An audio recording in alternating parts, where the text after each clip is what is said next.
before Ollie even woke up all the way, he could tell something was amiss. His head hurt, and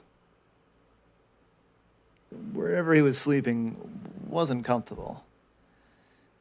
He didn't open his eyes, it just sort of felt around with his arms, and it was a hard wood, maybe, or concrete floor. Ollie opened one eye. Yep, something untoward had happened. He closed the other eye and sort of gathered his wits about him. And then he opened both eyes and looked around, and he was in some sort of jail cell. The ground was indeed concrete, and 4 steel walls. The ceiling was a regular concrete and steel ceiling. He tried to think back. Okay, what do I remember most recently? How did I get here?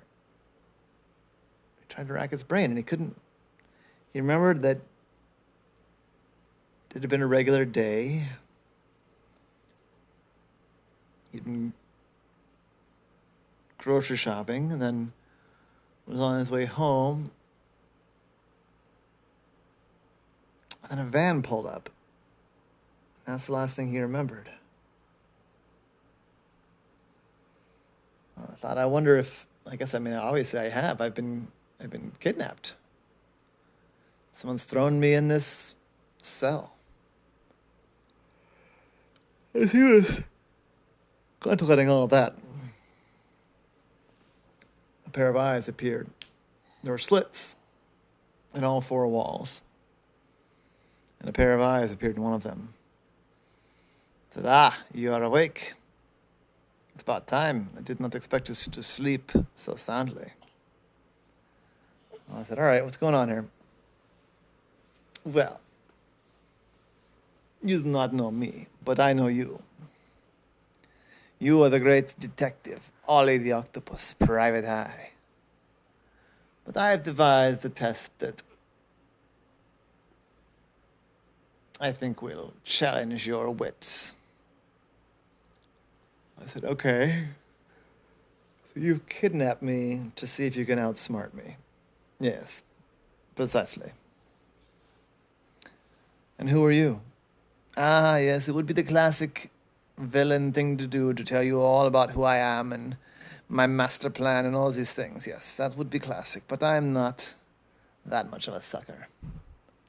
No, I intend to prove to myself and my colleagues that I can defeat you and go on my way and plot another day without your interference. I said, all right. So is there some sort of riddle or puzzle you expect me to solve? No. I mean, kind of, but I'm not going to give you even the hints to describe the puzzle.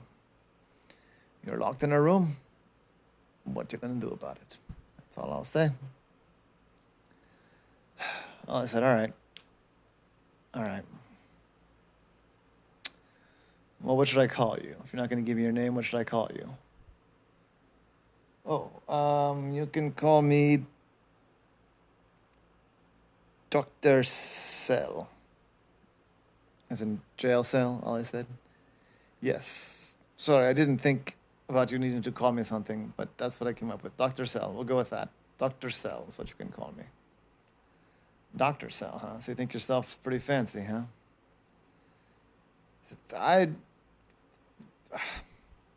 Look, it's what I came up with on the spot.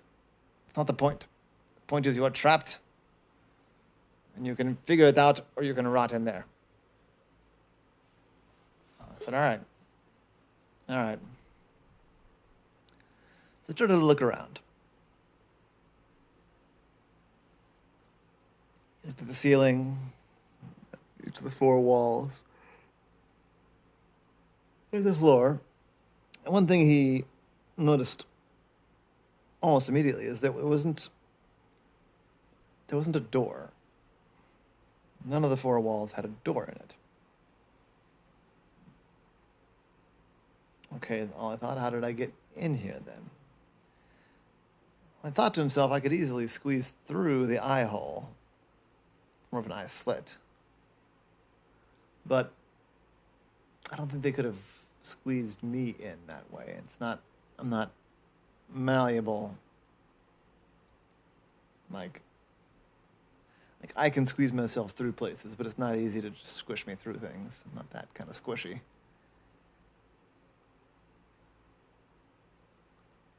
So they get me in and then build the room around me? How long was I out? Well, I decided to see what information he could get out of Dr. Sell. Said, I'm not having much to work with here. What did you use to knock me out? Oh, chloroform, standard chloroform. It's nothing special there. It's not the puzzle. So that explains, though, why I still can't smell anything. Well, yeah, chloroform can interfere with your sense of smell, I suppose, yes. I was trying to figuring that maybe with the right kind of questions and comments, he could squeeze some more information out of this guy. So he kept at it. He said, interfere with my sense of smell. Yes, it's common. Chloroform's like any other organic solvent. It messes with your scent of smell for a while. It should recover. Don't worry about that. So I figured this guy must be a doctor or a scientist of some kind, if he knew about solvents and their effect on... And then I thought, well, he probably knows about human senses, but in this case, kind of works the same. So Ollie began to go around the room,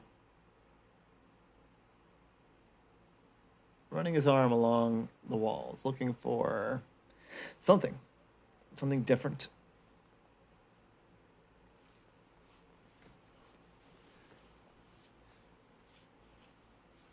They all looked kind of the same.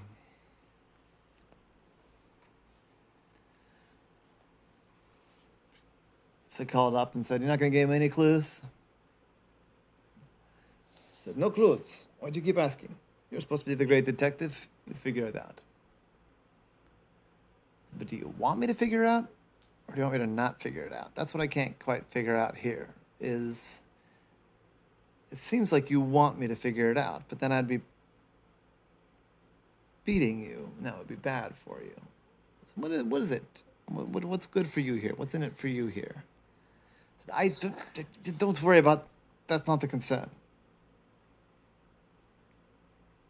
I said, all right. He tried some more questions, but the guy kind of clammed up. So he decided to go around. Maybe investigate the ceiling. So he climbed up one of the walls. He sort of scratched and tapped at the ceiling, and it felt like a regular ceiling. Then it occurred to him that he hadn't really tapped the walls. He'd scratched the walls. So he ran and he tapped the walls, and there he found a difference. Because one of the four walls sounded different. Sounded softer and less hollow. I looked again, and they all looked the same. And he thought, okay, as a backup here, I can definitely jump up to one of the eye slits and squeeze myself out. They might not be expecting me to be able to do that as fast as I can. But I wonder. So I walked to the opposite side from the wall that had been sort of dull sounding. And with very little warning, he flung himself with 7 out of 8 arms and formed the other one into kind of a fist. And crashed into that wall that made the different sound with all of his strength. And somewhat to his surprise, he crashed through it. He crashed through it. I looked around at the pieces of the wall, and it wasn't really a proper wall at all. There was a shell that, though it had been silver on the outside, was sort of white, the matte finish on the inside. Then another layer of shell on the other side of the door. Well, that wasn't silver, it was just all white.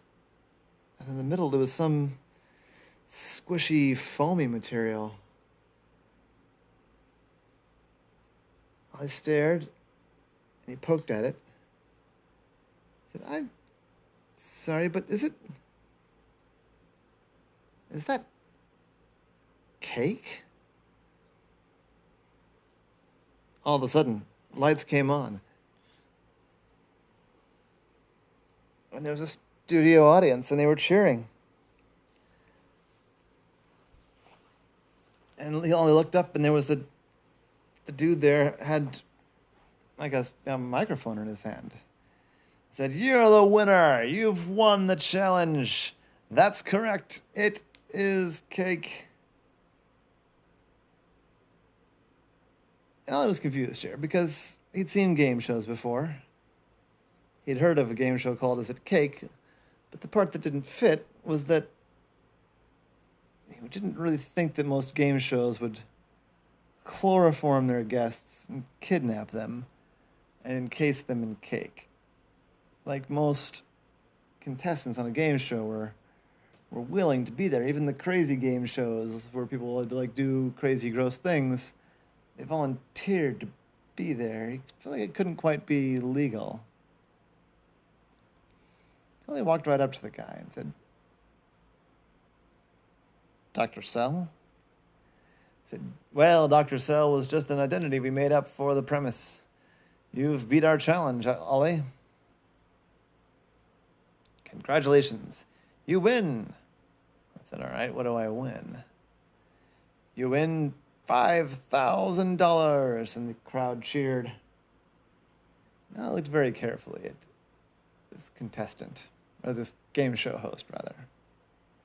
Something just seemed a little bit fake about him.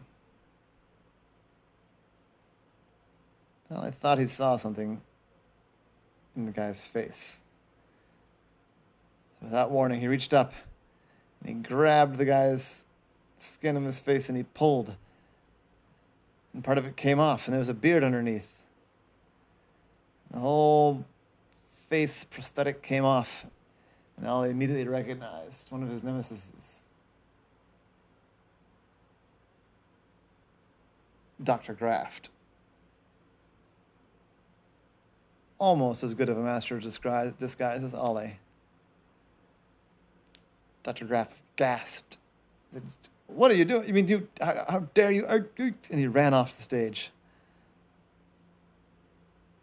Ollie gave chase. It was a regular soundstage like you would use for a television show, but there wasn't any of the regular supports. There were lights. There were no cameras. Ollie realized that the whole thing was a fake. The whole thing was an elaborate ruse. A ruse inside of a ruse, which was confusing, but kind of Dr. Graft's style. And Dr. Graft was fast, but Ollie was faster. Before he got to the exit, Ollie got one of Ollie's arms on Dr. Graft's arm, pulled himself up, wrapped himself around, and took Dr. Graft down. As they fell, they landed just, banging into the exit door. They fell out into the light. I said, "You're going to tell me what's going on right now." I said, "All right, you win. What I told you is Dr. Sell was not entirely inaccurate. I thought I could fool you with the double illusion. I really was showing off for my friends. They thought it was pretty clever that I kidnapped you, and then I thought I could confuse you with the cake thing, make you think you were on a game show. You ruined it all. Why did you grab my face? Who goes around grabbing people's faces?" I said, "Well, Dr. Graft, it's when you've been around the block as many times as I had, I could tell that something was weird about your face. The chin area, it looked almost right, but not quite right. You just didn't take enough time with your disguise. I mean, I don't mean to give you pointers. You're going to jail now, but that's what tipped me off was fake looking chin. Ollie rifled through Dr. Graff's pocket and found a cell phone and dialed 911, holding him steady with the rest of his arms. Said, "Ah, man, I don't want to go back to jail. No good games to play in jail." I said, "Well, you should have thought that before you tangled with me." And that was Ollie, in the case of the Rude Awakening.